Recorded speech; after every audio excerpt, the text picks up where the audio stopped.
Republican congressman from Arizona, Trent Franks, who opposes federal funding for Planned Parenthood. Congressman, thanks for being with us. Well, thanks for the invitation, Kate. We just played a bit of that sound to give our viewers, if they haven't been watching all afternoon, a sense of the color of the room, a sense of how much back and forth there was. A lot of animosity playing out at this hearing. Why did Republicans want her up on Capitol Hill? What's the point? Well, I think really the bottom line is we have to ask ourselves, why is there such animosity? Why is this such an intense issue? Why is our Americans so divided on it? And the real question comes down to this: does abortion kill a little baby? If it does not, then there's no debate. But if abortion really does kill a child, and that's the one thing these videos have demonstrated incontrovertibly, they've shown, they pulled back the curtain and let us see behind the walls of Planned Parenthood and see the death and torturous dismemberment of these little children. And that creates controversy. Those that can hide themselves from that fact and rationalize it away, unfortunately, have to take rank with those people who've done those kinds of things in the past when genocides occur.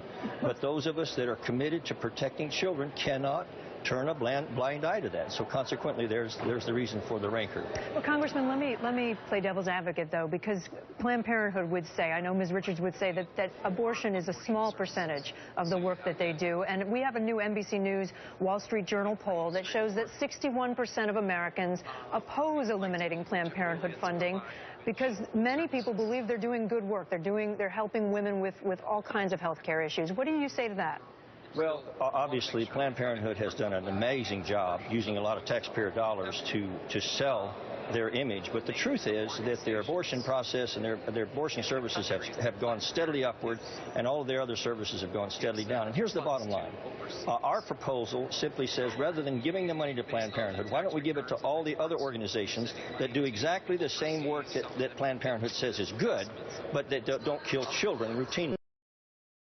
And I think the American people would be with us on that. And unfortunately, the way the poll is sometimes worded changes it. But the bottom line is, even if they're not, as someone that sees what is happening here, is it really America to fund an organization that routinely dismembers and kills pain-capable little babies? Is that who we are as a nation? I just don't think it is. And I understand why Planned Parenthood attacks the validity of the videos, because they know that that's the only hope they have. Because if people see these videos, they can see right through all of the false arguments that Planned Parenthood makes. So Planned Parenthood has to attack the credibility of them. But there's a group that's gone through and forensically identified that these videos are authentic. And if people will look at them from themselves, then maybe someday when they're in a nursing home and they have to talk to their children and say, where were you when America was killing little babies? They'll have an answer for them. Congressman, they would push back on a number of the things that you're saying. They would say that it's fetal tissue, sure. It's not babies that are organs that are being donated. And they would say that those videos were heavily edited. Let me move you on, though, to... But that would be untrue, however. That would be untrue. They would say that because they have no choice. Let me ask you about what's happening tomorrow. Government funding bill. It looks like John Boehner has a deal now where you can continue to fund the government past tomorrow at midnight. But will you still vote against that because of the Planned Parenthood funding issue? No, I'll have to vote against it. But let me suggest to you that the real issue here is not how John Boehner had to do this. And it's the best kept secret in America. The real issue is Democrats in the Senate will not even allow a fair vote on the issue. They use this filibuster and they abuse it in the most insidious way, so we never really get a vote on these things. So right now the House has to pursue a method to circumvent the filibuster, and there's only really one option that I know of, and that's reconciliation. I hope it works, because I truly believe that when you consider what Planned Parenthood that the sands of time should blow over this Capitol dome before we give them one more dime of taxpayer dollars. Does it come back again now under Kevin McCarthy, do you think, with the new speaker? Do you expect this issue to rear up again? I think so. You know, this country, the last issue that tore us apart like this was slavery. And it was the same argument.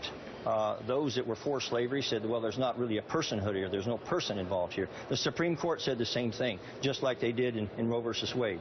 But there were those who understood that the foundational core principle that made this country what it was that we believe that all of us are created, and that makes us equal. And that means that we should protect the most innocent among us, and that's the greatest test of who we are, is how we treat those who cannot defend themselves. And there is no one more defenseless in all of humanity than these little unborn children.